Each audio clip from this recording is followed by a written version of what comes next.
श्री कृष्ण गोविंद हरे मुरारी, हे नाथ नारायण वासुदेवा। मैं नीरू तनेजा अपने YouTube channel मेरी मुल्तानी गलबात में आज आपको देवशयनी एकादशी व्रत कथा सुना रही हूँ। इसे पद्य एकादशी भी कहा जाता है। अब आप सुनिए देवशयनी एकादशी महात्म। धर्मराज युधिष्ठिर बोले कि हे भगवान, आषाढ़ माह के शुक्ल पक्ष की एकादशी का क्या नाम है और उस दिन कौन से देवता की पूजा होती है तथा इसकी विधि क्या है, सो विस्तार पूर्वक कहिए। श्री कृष्ण भगवान बोले, हे राजन, एक समय नारद जी ने ब्रह्मा जी से यही प्रश्न पूछा था। तब ब्रह्मा जी बोले कि हे नारद, इस एकादशी का नाम पद्य है। इसका व्रत करने से विष्णु भगवान प्रसन्न होते हैं। मैं यहाँ एक पौराणिक कथा कहता हूँ, ध्यान पूर्वक सुनो। सूर्यवंशी मांधाता नाम का एक राज ऋषि था। एक समय उस राजा के राज्य में 3 वर्ष तक जल ना बरसा, जिससे राज्य में अकाल पड़ गया और प्रजा अन्न की कमी के कारण अत्यंत दुखी रहने लगी।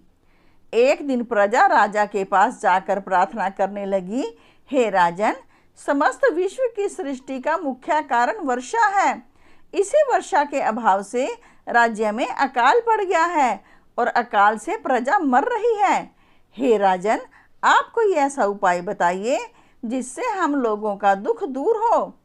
इस पर राजा मांधाता बोला कि आप लोग ठीक कह रहे हैं, वर्षा से ही अन्न उत्पन्न होता है। वर्षा न होने से आप लोग बहुत दुखी हैं। राजा के पापों के कारण ही प्रजा को दुख भोगना पड़ता है। मैं बहुत सोच विचार कर रहा हूँ, फिर भी मुझे अपना कोई दोष नहीं दिखाई दे रहा है। मैं आप लोगों के दुख को दूर करने के लिए बहुत यत्न कर रहा हूँ। ऐसा कहकर राजा मांधाता भगवान की पूजा कर कुछ मुख्य आदमियों के साथ लेकर वन को चला गया। वहाँ वह ऋषियों के आश्रम में घूमते घूमते अंत में ब्रह्मा जी के पुत्र अंगिरा ऋषि के पास पहुँचा। वहाँ मुनि अभी नित्य कर्म से निवृत्त हुए थे। राजा ने उनके सम्मुख प्रणाम किया और मुनि ने उसको आशीर्वाद दिया और बोले, हे राजन, आप कुशल पूर्वक तो हैं तथा आपकी प्रजा भी कुशल पूर्वक होगी। आप इस स्थान पर कैसे हैं, सो कहिए।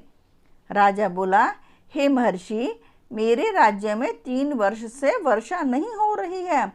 इससे अकाल पड़ गया है और प्रजा महान दुख भोग रही है। प्रजा के कष्ट को दूर करने के लिए कोई उपाय बतलाइए। इस पर वह ऋषि बोले, राजन, यह सतयुग सब युगों में श्रेष्ठ है। इसमें धर्म के चारों चरण सम्मिलित हैं, अर्थात इस युग में धर्म की सबसे अधिक उन्नति है। इस युग में ब्राह्मणों का तपस्या करना और वेद पढ़ना ही मुख्य अधिकार है। परंतु आपके राज्य में एक शूद्र इस युग में भी तपस्या कर रहा है। इस दोष के कारण आपके राज्य में वर्षा नहीं हो रही है। यदि आप प्रजा का भला चाहते हैं तो शूद्र को मार दीजिए। इस पर राजा बोला कि हे मुनीश्वर, मैं उस निरपराध तपस्या करने वाले शूद्र को नहीं मार सकता। आप इस दोष से छूटने का कोई अन्य उपाय बताइए। तब ऋषि बोले, हे राजन, यदि तुम ऐसा ही चाहते हो तो आषाढ़ माह के शुक्ल पक्ष की पद्या नाम की एकादशी का विधि पूर्वक व्रत करो। इस व्रत के प्रभाव से तुम्हारे राज्य में वर्षा होगी और प्रजा सुख पाएगी, क्योंकि इस एकादशी का व्रत सब सिद्धियों को देने वाला और उपद्रवों को शांत करने वाला है। इस एकादशी का व्रत तुम प्रजा व सेवक मंत्रियों सहित करो। मुनि के वचनों को सुन राजा अपने नगर को वापस आया और विधि पूर्वक पद्मा एकादशी का व्रत किया। उस व्रत के प्रभाव से राज्य में वर्षा हुई और मनुष्यों को सुख पहुंचा। इसलिए यह व्रत सबको करना चाहिए। यह व्रत इस लोक में भोग और परलोक में मुक्ति देने वाला है। इसकी कथा को पढ़ने व सुनने से मनुष्य के सब पाप नष्ट हो जाते हैं। इस एकादशी को देवशयनी एकादशी भी कहते हैं और इस व्रत को करने से विष्णु भगवान प्रसन्न होते हैं। अतः मोक्ष की प्राप्ति के लिए भी मनुष्यों को यह व्रत करना चाहिए। चातुर्मास्य व्रत भी इस एकादशी के व्रत से शुरू किया जाता है। कुंती पुत्र युधिष्ठिर बोले कि हे भगवान, विष्णु भगवान का शयन व्रत किस प्रकार किया जाता है, सब कृपा पूर्वक कहिए। श्री कृष्ण भगवान बोले, हे राजन, अब मैं आपको विष्णु जी के शयन का व्रत कहता हूँ और साथ ही साथ चातुर्मास्य व्रत को भी कहता हूँ। अब आप ध्यान पूर्वक सुनिए। जब सूर्य नारायण कर्क राशि में स्थित हो जाए तब विष्णु भगवान को शयन कराना चाहिए और सूर्य नारायण के तुला राशि में आने पर भगवान को उठाना चाहिए। अधिक मास के आने पर भी यह विधि वैसे ही रहती है। इस विधि से अन्य देवताओं के ना शयन कराना चाहिए और ना उठाना चाहिए। आषाढ़ माह के शुक्ल पक्ष की एकादशी का विधि पूर्वक व्रत करना व उस दिन विष्णु भगवान की प्रतिमा बनानी और चातुर्मास्य व्रत का नियम करना चाहिए। सबसे पहले उस प्रतिमा को स्नान करावें, फिर सफेद वस्त्रों को धारण कराकर तकियादार शैया पर शयन करावें व धूप दीप नैवेद्य आदि से पूजन करना चाहिए। भगवान का पूजन शास्त्र ज्ञाता ब्राह्मणों के द्वारा कराना चाहिए। तत्पश्चात भगवान विष्णु की स्तुति करानी चाहिए। हे भगवान, मैंने आपको शयन कराया है। आपके शयन से संपूर्ण विश्व सो जाता है। मेरी आपसे हाथ जोड़कर विनती है कि आप जब 4 मास तक शयन करें तो मेरे चातुर्मास्य व्रत को निर्विघ्न पूरा करावें। इस तरह विष्णु भगवान की स्तुति करके शुद्ध भाव से मनुष्य को दातुन आदि के नियमों का ग्रहण करना चाहिए। विष्णु भगवान के व्रत को शुरू करने के 5 काल वर्णन किए हैं। देवशयनी एकादशी से लेकर देवोत्थानी एकादशी तक चातुर्मास्य व्रत को करना चाहिए। द्वादशी, पूर्णमासी, अष्टमी या संक्रांति को व्रत प्रारंभ करना चाहिए और कार्तिक मास के शुक्ल पक्ष की द्वादशी को समाप्त कर देना चाहिए।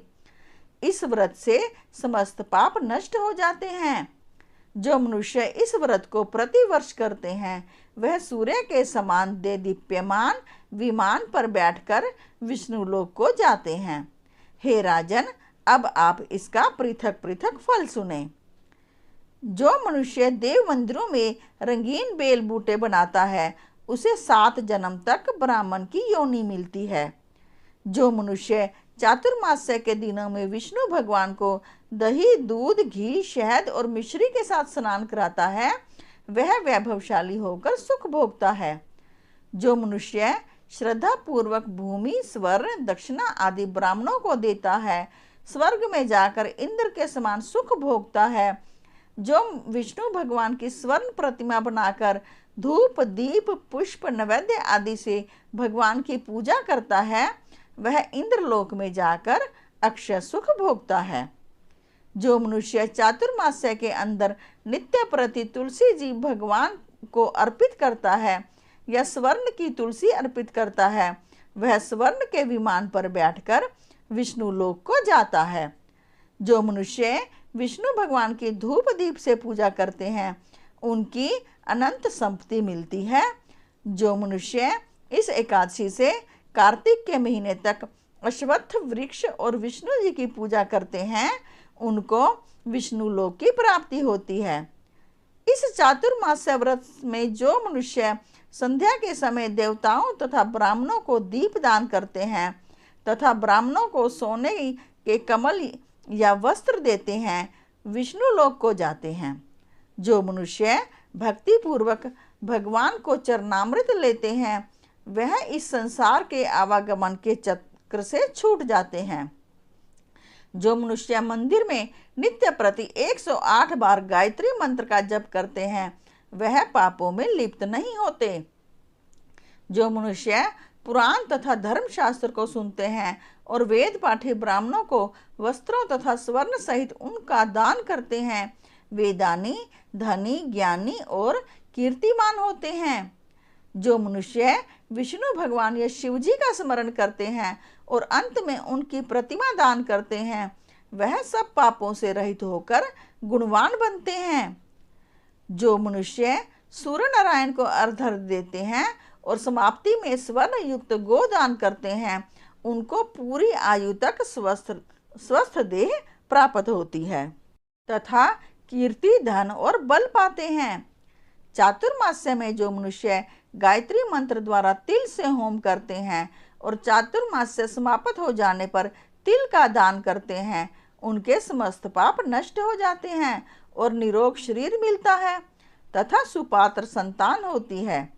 जो मनुष्य चातुर्मास्य व्रत में अन्न से होम करते हैं और समाप्त हो जाने पर घी, घड़ा और वस्त्रों को दान करते हैं, वे ऐश्वर्यशाली होते हैं तथा ब्रह्मा के समान भोग भोगते हैं। जो अश्वत्थ वृक्ष की पूजा करते हैं तथा अंत में स्वर्ण सहित वस्त्रों का दान करते हैं, उनके समस्त पाप नष्ट हो जाते हैं। जिस दिन भगवान शयन करते हैं उस दिन ब्राह्मणों को दान में वस्त्र तथा भोजन करना चाहिए। यह समस्त दान वेद पाठी धार्मिक ब्राह्मण को देना चाहिए।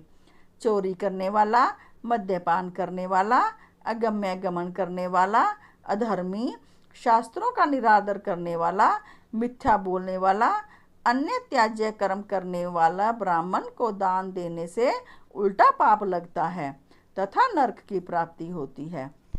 बोलो विष्णु भगवान की जय। बोलो श्री कृष्ण भगवान की जय।